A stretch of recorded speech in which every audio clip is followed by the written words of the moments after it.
My goal is to help you eliminate your back pain so you can live a healthy, active lifestyle without pain and without having to worry about it.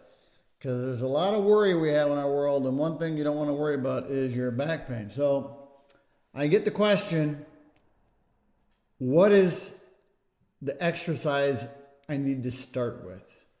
I get a lot of questions. Which stretch is the best? Which exercise is the best? I want you to like this video. I want you to subscribe to my channel. I want you to share it and then ask some questions. Because we have a way out that is different and it's better, and I want you to share it and get it out there. Okay, we need to get active. We identified that motion patterns will trigger the disc to cause you more pain because the disc will move. 24 vertebrae between the head and the hips. The vertebrae are the bones. In between each bone, there is a disc. The disc is like a jelly donut, and what can happen is the jelly on the inside can move a little bit, and then there's an outer, thicker portion around the jelly called the annulus. But what can happen through sitting too much, bending wrong, sitting wrong, poor posture, overloading the disc, poor movement habits, is the annulus can start to tear and start to force the nucleus out. And it starts a bulge, and then a herniation, and then a rupture and degeneration, and all the things that happen in and around the spine happen to the disc. So one of the things that we talked about is your movement patterns will perpetuate this process, which will then means that what's happening now is your sciatica is not going to go away and your back pain is not going to go away. And what we found by doing a study where we analyzed MRIs, 5,000 of them, with motion 3D MRIs, upright weight bearing, is that there are times where the disc motion will push the annulus out, and that will aggravate your pain. So we identified motion patterns causing the herniation to get worse, causing your pain to get worse. And the key problem here is the spine's very dynamic. There's 24 vertebrae. Each vertebrae is designed to move front, back, side to side, and rotate 6 different directions. Very dynamic.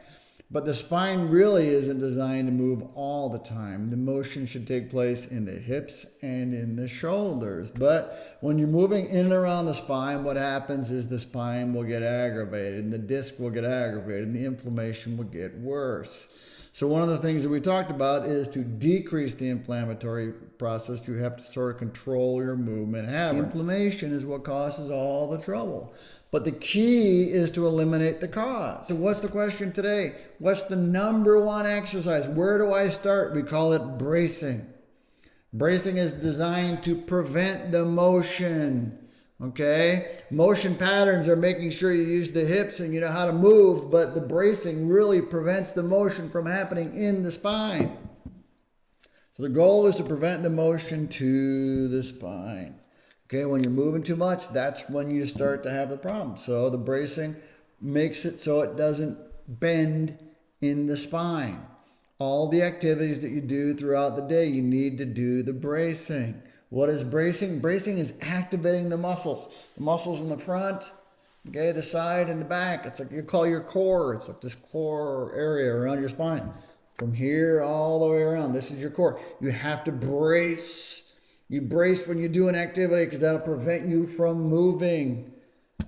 The goal is to make sure we don't move in and around the discs. The question is, how do you brace? There's a lot of different theories on how to brace, and what they've identified, the best way to brace is to act like you're about to get punched in the stomach, and then you contract these muscles so they can't punch through there, okay? Like this, okay? You don't have to punch yourself, but that's the brace. It's getting those muscles active. Sometimes they say, push your fingers toward your stomach, and then push back out with those muscles. As you push out, those fingers going out, that's the brace. Same thing, like if somebody's gonna punch you. Okay? That's the brace. It's not hard, but you need to start in the front and move your way all the way around. So you activate the muscles in the front, the side, and in the back. That's the bracing. Eventually, you want to brace all the way up to here, and then the motion takes place in the shoulders, and the motion takes place in the disc.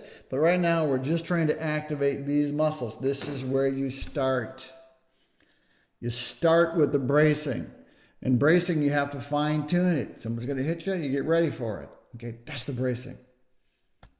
You got to make sure you're ready. Okay, same thing. Somebody's hitting the front, somebody's hitting the back.